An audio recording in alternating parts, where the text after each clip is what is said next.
இந்த வீடியோவில் civics 10th standard unit 1 Indian constitution additional questions பார்க்கலாம். The Constitution of India was framed by a dash set up under the Cabinet Mission Plan 1946. So Cabinet Mission Plan 1946 அதன் கீழ் ஒரு அமைப்பு ஏற்படுத்தப்பட்டது. அந்த அமைப்பு தான் இந்திய அரசியல் அமைப்பினை உருவாக்கியது. ஸோ அந்த அமைப்பின் பேர் என்ன அப்படின்னு கேட்குறாங்க. ஸோ இந்திய அரசியல் அமைப்பினை உருவாக்கிய ஒரு அமைப்பு, அதை ஏற்படுத்தியது கேபினெட் மிஷன் பிளான் 1946. கான்ஸ்டிடியூவன்ட் அசம்பிளிங்கிறது answer. CONSTITUENT constituent assembly ASSEMBLY. சரியா? After the death of doctor Sachchidananda Sinha, dash was elected as the president of assembly. So constituent அசம்பிளியுடைய தற்காலிக பிரசிடெண்ட்டாக இருந்த தலைவராக இருந்த டாக்டர் சச்சிதானந்தா ரெட்டியின் மரணத்திற்கு பிறகு சச்சிதானந்தா சின்ஹாவின் மரணத்திற்கு பிறகு டேஷ் வாஸ் எலெக்டட், அவர்தான் தேர்வு செய்யப்பட்டார். அவர் பேர் என்னன்னு கேட்குறாங்க. டாக்டர் ராஜேந்திர பிரசாத். டாக்டருக்கு DR போட்டு ஒரு ஃபுல் ஸ்டாப் வச்சுட்டு ராஜேந்திர பிரசாத், RAJENDRA ராஜேந்திர பிரசாத், PRASAD ராஜேந்திர பிரசாத். மூணாவது கொஸ்டின்.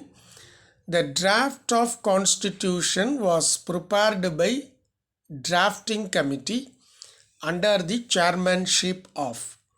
ஸோ இந்திய அரசியலமைப்பின் ஒரு வடிவம், ஒரு டிராஃப்ட்னா என்ன, ஒரு வடிவம், அதாவது டிராஃப்ட் உருவாக்கப்பட்டது. வரைவுன்னு சொல்லுவாங்க. டிராஃப்ட்னா வரைவு. ஸோ அது டிராஃப்டிங் கமிட்டியினால் நிறைய கமிட்டிகள் இருந்தது. அதில் டிராஃப்டிங் கமிட்டி தான் இந்த இந்தியன் கான்ஸ்டிடியூஷனுடைய டிராஃப்டை ரெடி பண்ணிச்சு. அண்டர் தி சேர்மன்ஷிப் ஆஃப், ஒரு தலைமையின் கீழ். அவர் யார் அந்த தலைவர்? Doctor BR Ambedkar. டாக்டர் போட்டுருங்க, பி ஒரு இனிஷியல் கேபிட்டலில் போடுங்க, ஃபுல் ஸ்டாப் வச்சு, திரும்பி R கேபிட்டல் போட்டு, அடுத்தது Ambedkar, AMBEDKR, doctor Ambedkar. Question number 4. Dash is recognized as the father of the Constitution of India. So இந்திய அரசியலமைப்பின் தந்தை என்று கருதப்படுபவர் யார்? Doctor BR Ambedkar. டாக்டர் போட்டுடுங்க, BR ஸ்பெல்லிங் சொன்னாலே AMBEDKR. The Constitution contained a preamble, 22 parts, 392 articles and dash schedules.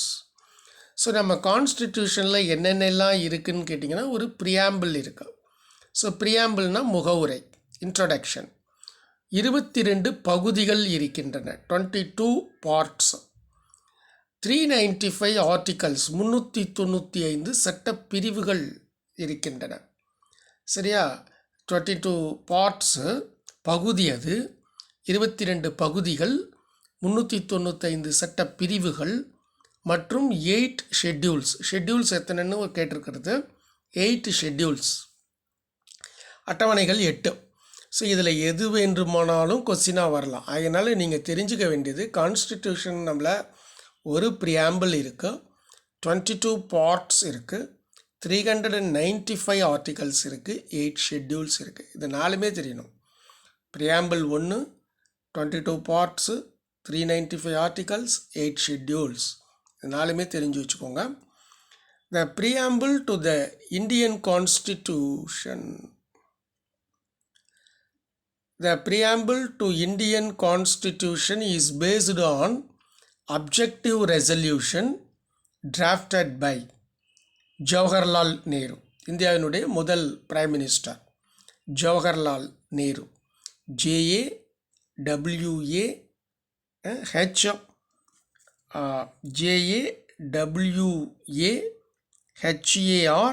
LAL Jawaharlal Nehru, NEHRU Jawaharlal Nehru. So இதில் இந்த objective resolution சமயத்தில் கொஸ்டினாக வரலாம். ஸோ அதனால் இந்த சென்டென்ஸ் நல்லா பார்த்துக்கோங்க. இந்த fill in the blanks நல்லா பார்த்துக்கோங்க. எப்படி கேட்கலாம்? The preamble to the Indian Constitution is based on dash drafted by Jawaharlal நேருன்னு கேட்டாக்கா அப்ஜெக்டிவ் ரெசல்யூஷன் அந்த ஆன்சர் எழுத தெரியணும். ஸ்பெல்லிங் பார்த்துக்கோங்க. The Citizenship Act has been amended dash times. நம்ம குடியுரிமை சட்டம் எத்தனை முறை திருத்தப்பட்டிருக்கிறது? அமெண்டட்னா திருத்தம். 8 times 8 முறை திருத்தப்பட்டிருக்கிறது. 8 timesனு போட்டால் போதும். Part 3rd of the Constitution is described as the. So பகுதி 3 மொத்தம் நம்ம 22 பகுதிகள் இருக்கின்றன. இதில் 3வது பகுதி 3rd part நம்மளுடைய கான்ஸ்டிடியூஷனில் இது எப்படி விவரிக்கப்படுகிறதுன்னு கேட்குறாங்க. மேக்னா கர்ட்டா ஆஃப் இந்தியா. ஸோ மேக்னா MAGNA மேக்னா கார்ட்டா CARTA. ஸோ மேக்னா கர்ட்டாங்கிறது இங்கிலாண்டில் வந்து அந்த அரசரை எதிர்த்து மக்கள் தங்கள் உரிமைகளுக்காக போராடி பெறப்பட்ட ஒரு சட்டம். அதுக்கு மேக்னா கர்ட்டான்னு பேர். அதே மாதிரி பார்ட் 3rd ஆஃப் தி கான்ஸ்டிடியூஷனை வந்து மேக்னா கர்ட்டா ஆஃப் இந்தியா அப்படின்னு சொல்கிறோம். Question number 9. Doctor Ambedkar described the directive principles as. So doctor Ambedkar தான் நம்ம நாட்டினுடைய முதல் சட்ட அமைச்சர். அவர் வந்து வழிகாட்டும் நெறிகள் டைரக்டிவ் பிரின்சிபல்ஸ் அவர் எப்படி சொல்கிறார் அப்படின்னா நாவல் ஃபியூச்சர்ஸ் அப்படின்னு சொல்கிறார். NOVEL நாவல் ஃபியூச்சர்ஸ் FEATURES புதுமையான அம்சம். டைரக்டிவ் பிரின்சிபல்ஸை புதுமையான அம்சம் அப்படின்னு அம்பேத்கர் அவர்கள் குறிப்பிடுகிறார்கள். Question number 10. The Parliament enjoys the power to legislate on subjects enumerated in the. So பாராளுமன்றம் சட்டம் இயற்றும் அதிகாரத்தை கொண்டுள்ளது. அது எந்தெந்த சப்ஜெக்ட் எந்தெந்த துறைகளில் அவர்களால் அந்த சட்டத்தினை இயற்ற முடியும், அதற்கு பெயர் என்ன அப்படின்னு கேட்டால் union list. So union list தொடர்பான அந்த லிஸ்ட்டுனா ஒரு பட்டியலிட்டிருக்கிறது அரசியலமைப்பு சட்டம். அந்த யூனியன் லிஸ்ட்டில் இருக்கக்கூடிய அனைத்து துறைகளிலும் சட்டம் இயற்றும் அதிகாரம் பாராளுமன்றத்திற்கு உள்ளது. So the parliament enjoys the power to legislate on subjects enumerated in the union list. The state legislature has right to legislate on the. இப்போ ஒரு மாநிலத்திலும் ஒரு சட்டமன்றங்கள் இருக்கின்றன. அவற்றிற்கும் சட்டம் இயற்றும் அதிகாரம் இருக்கிறது. அவர்கள் எந்தெந்த துறைகளில் சட்டம் இயற்றலாம் என்றால் ஸ்டேட் லிஸ்ட் STATELIST. ஸோ மாநில பட்டியலில் எந்தெந்த துறைகளிலெல்லாம் அவர்களால் சட்டம் இயற்ற முடியுமோ அவற்றில் அவர்கள் இயற்றலாம். யூனியன் லிஸ்ட் அப்படின்னா மத்திய அரசாங்கத்தினுடைய பட்டியல்.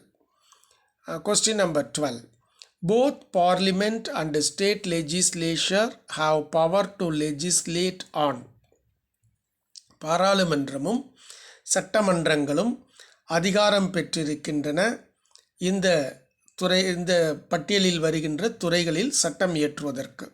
ஸோ பாராளுமன்றமும் சட்டம் இயற்றலாம்.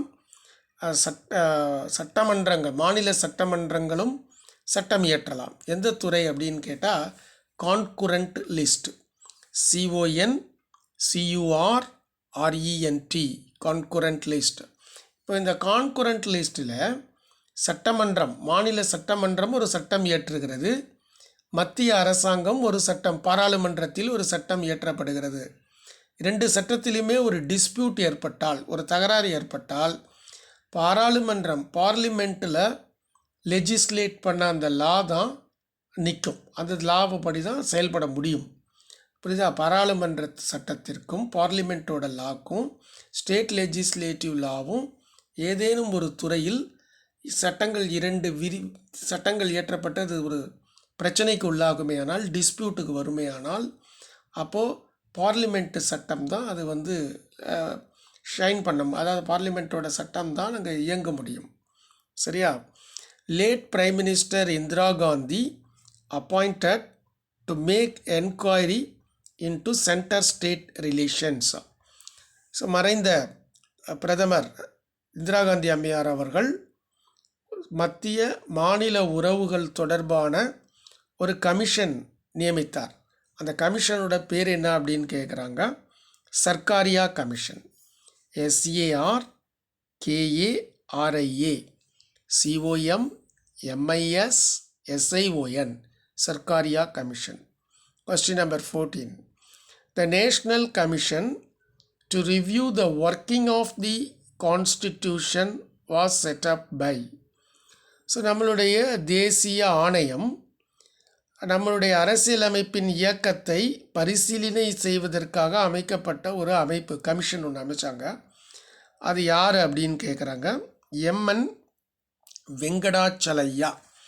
MN வெங்கடாச்சலையா. M வந்து இனிஷியலுங்கிறதுனால கேபிட்டல் லெட்டர், ஒரு பாயிண்ட் வச்சுக்கோங்க. N வந்து ஒரு கேபிட்டல் லெட்டர், ஏன்னா அதுவும் ஒரு இனிஷியல், அதுக்கு ஒரு பாயிண்ட் வச்சுக்கோங்க. Venkatachaliah. VENKATACHELIAH.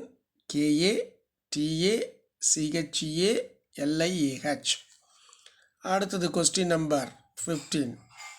A 3-member commission headed by Dash was set up to take a fresh look at the responsibilities of interrelations of government.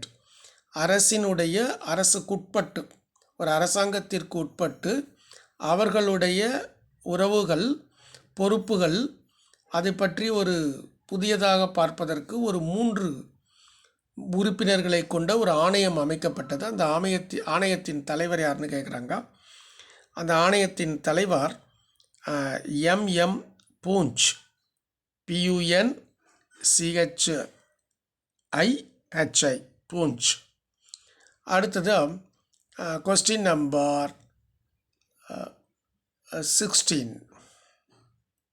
16 பார்த்தீங்கன்னா, the Indian Constitution gives to its citizens. So இது வந்து பழைய, இதுக்கு முதல்ல இருந்த புக்கில் இருந்த கொஸ்டின், அது சமயத்தில் கேட்பாங்க, அதனால தான் கொடுத்துருக்குறேன். இந்திய அரசியலமைப்பு சட்டம் குடியுரிமை, எப்படிப்பட்ட குடியுரிமையை வழங்கி இருக்கிறதுன்னு கேள்வி. டபுள் சிட்டிசன்ஷிப்பான்னு கேட்குறாங்க. கிடையாது. ஆப்ஷன் பியில் இருக்கிற சிங்கிள் சிட்டிசன்ஷிப், ஒற்றை குடியுரிமை தான் இந்திய அரசியல் சட்டம் நமக்கு வழங்கியுள்ளது. ஆப்ஷன் பியில் இருக்கக்கூடிய சிங்கிள் சிட்டிசன்ஷிப்பா. கொஸ்டின் நம்பர் 17 பாருங்கள். If the fundamental rights of Indian citizens are violated, they possess the right to have an access to. So இப்போது fundamental right Indian constitution violate ஆகிடுச்சுன்னா அவங்க வந்து அந்த ரைட் அக்சஸ் யார் பண்ணலான்னா president of India. Directive principles can be classified in 2. So directive principle எப்படி பிரிக்கலான்னா socialist, option டியில் இருக்கக்கூடிய சோஷியலிஸ்ட், காந்தியன் அண்டு லிபரல் பிரின்சிபல்ஸா. Question number 19. The procedure for the amendment of the Indian Constitution is given in. So இந்திய அரசியலமைப்பு சட்டத்தினை திருத்துவதற்காக ஒரு procedure இருக்குது, ஒரு வழிமுறை. ஸோ அது எந்த ஆர்டிக்கலில் குறிப்பிடப்பட்டிருக்குன்னா ஆப்ஷன் டியில் இருக்கக்கூடிய ஆர்டிக்கல் 368. நமக்கு தெரியும் 352னா அது வந்து நேஷ்னல் எமர்ஜென்சி. ஆர்டிக்கல் 356 அப்படின்னு சொன்னால் ஸ்டேட் எமர்ஜென்சி. ஆர்டிக்கல் 360னா ஃபினான்ஷியல் எமர்ஜென்சி. 368 அப்படின்னா amendment to the Indian constitution. So இது கொஞ்சம் அடிஷ்னல் கொஸ்டின்ஸு படித்து வச்சுக்கோங்க, ஒரு நல்ல மார்க் வாங்கிறதுக்கு ஹெல்ப்ஃபுல்லாக இருக்கும். ஓகே.